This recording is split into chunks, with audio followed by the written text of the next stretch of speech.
Hello বন্ধুরা, এত বিশাল বিশাল জাহাজ নদী এবং সমুদ্রের বুক চিরে এসব জাহাজ অভাবনীয় ওজন নিয়ে সামনের দিকে এগিয়ে চলে।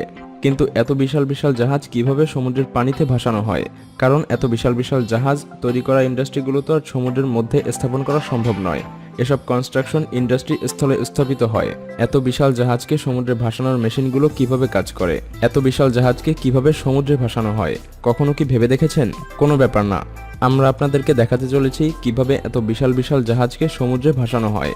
জাহাজ তৈরি করা থেকে সমুদ্রে ভাসানো পর্যন্ত সবথেকে বিপজ্জনক কাজ হলো জাহাজকে সমুদ্রে ভাসানো। এতে যদি বিন্দুমাত্র ভুল হয়ে যায় তবে এসব জাহাজের অনেক বড় ক্ষতি হয়ে যায়। শুধু জাহাজের নয়, আশপাশেরও অনেক কিছুর ক্ষয়ক্ষতি হয়ে থাকে।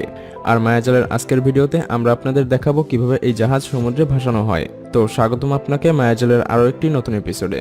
জাহাজ পানিতে ভাসানোর জন্য 4টি পদ্ধতি অবলম্বন করা হয়। Gravitational type ship launching. এই পদ্ধতিতে জাহাজকে একটি পার্টিকুলার রেল লাইনের মতো স্ট্রাকচারের উপরে সেট করা হয়। স্ট্রাকচারটিতে খুব বেশি পরিমাণে তেল এবং পিচ্ছিল লুব্রিক্যান্ট মাখানো হয় স্ট্রাকচারটি পিচ্ছিল করার জন্য, যার ফলে জাহাজ খুব সহজেই স্লাইড করে সমুদ্রের পানিতে পতিত হয়। এই পদ্ধতিতে অনেক বিশাল বিশাল জাহাজ সমুদ্রের পানিতে নিপতিত করা হয়, কিন্তু অত্যাধিক পরিমাণ তেল এবং লুব্রিক্যান্ট মাখানোতে তা সমুদ্রের পানিতে মিশে সমুদ্রের পানিকে দূষিত করে ফেলে।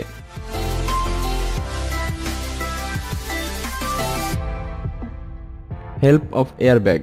এই পদ্ধতিতে বাতাস ভর্তি ব্যাগের সাহায্যে জাহাজ লঞ্চ করা হয়ে থাকে। এয়ারব্যাগ মেথড সবথেকে সুরক্ষিত এবং কম ব্যয়সম্পন্ন একটি পদ্ধতি। এই ইনোভেটিভ এয়ারব্যাগ টেকনোলজির মাধ্যমে খুব সহজেই সমুদ্রের পানিতে জাহাজ লঞ্চ করা সম্ভব হয়ে থাকে।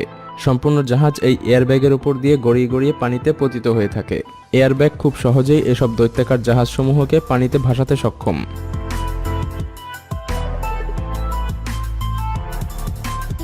Mechanical type launching. এই পদ্ধতি খুব বেশি ভারী জাহাজের জন্য নয়, কারণ এতে ভয়ঙ্কর বিপর্যয় হওয়ার অনেক সম্ভাবনা থাকে। এই পদ্ধতিতে জাহাজকে শূন্যে তুলে পানিতে রাখা হয়। এই পদ্ধতিতে ছোট এবং পাতলা জাহাজসমূহ শূন্যে তুলে পানিতে আলতো করে রাখা হয়। Floating out type launching. এই পদ্ধতিতে জাহাজকে যে শিপইয়ার্ডে তৈরি করা হয় তাতে জাহাজ পুরো নির্মাণ হওয়ার পরে পুরো শিপইয়ার্ডটি পানিতে নামানো হয়। তারপর জাহাজ আস্তে আস্তে সমুদ্রের পানিতে ভাসতে শুরু করে।